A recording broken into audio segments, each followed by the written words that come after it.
Hello everyone, my name is Michael Ball and I am the Development Coordinator here at Portland Opera. On this, our 60th anniversary season, I thought I'd help give 3 cheers to 60 years by sitting down with our Director of Artistic Planning and Operations, Alfrelynn Roberts, to discuss our company's past, present, and bright future. But before we dive in, please be sure to like the video, subscribe, hit the notification bell, and make sure to follow us on TikTok and Instagram where you can see our highlights and updates season after season.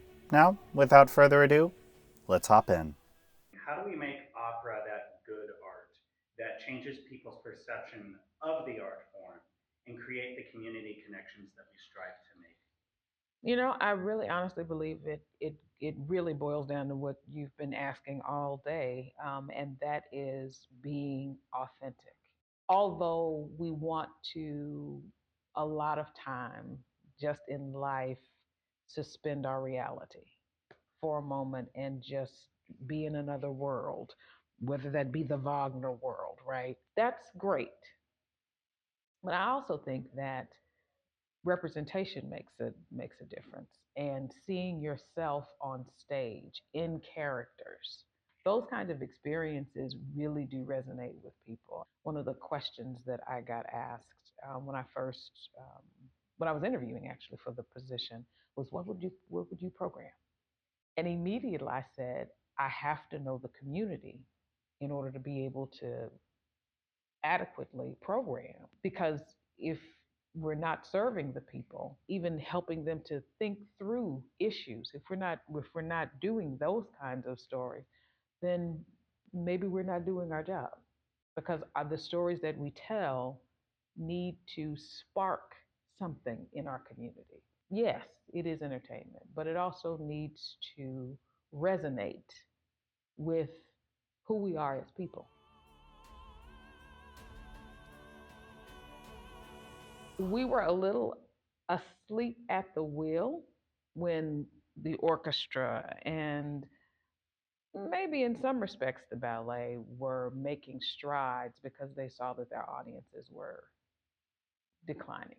Orchestra went and decided that they were going to pull in pop culture. And so I think that might have been like in the early 1990s, they started playing movies. The orchestras would be on stage and then they'd show the movies. Then they got into the video games.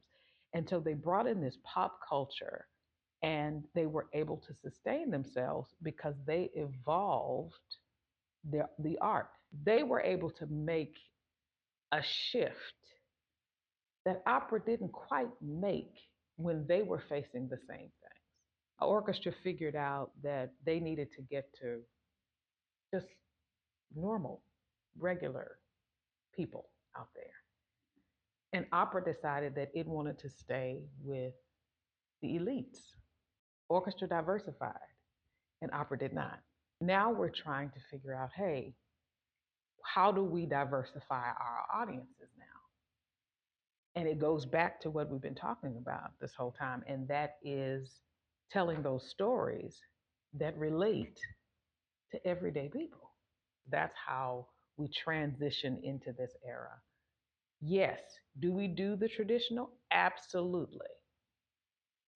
And we bring these new stories in that represent different parts of our culture.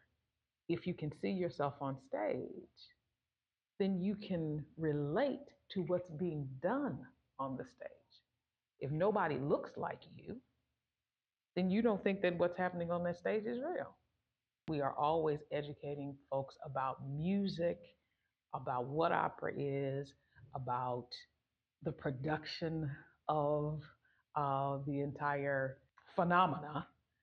And so we have to continue to do those kinds of things. So making sure that we show them what the past, what opera's past is, and explain what opera's past is, and explain how opera's past is really a part of our present and really relatable as well. And at the same time, tell those very real stories that happen to everyday people. Put those on stage so that those stories can be told as well. So it's both and not either or, and we have to do it all. Even though I may have a few ideas about how this works, it takes all of us to do it. I can't do this on my own. You're here to help me do it. My team is there to help me to do it. Production and everybody has to do their part and help us really realize this goal of making sure that we have the best art out there in the world.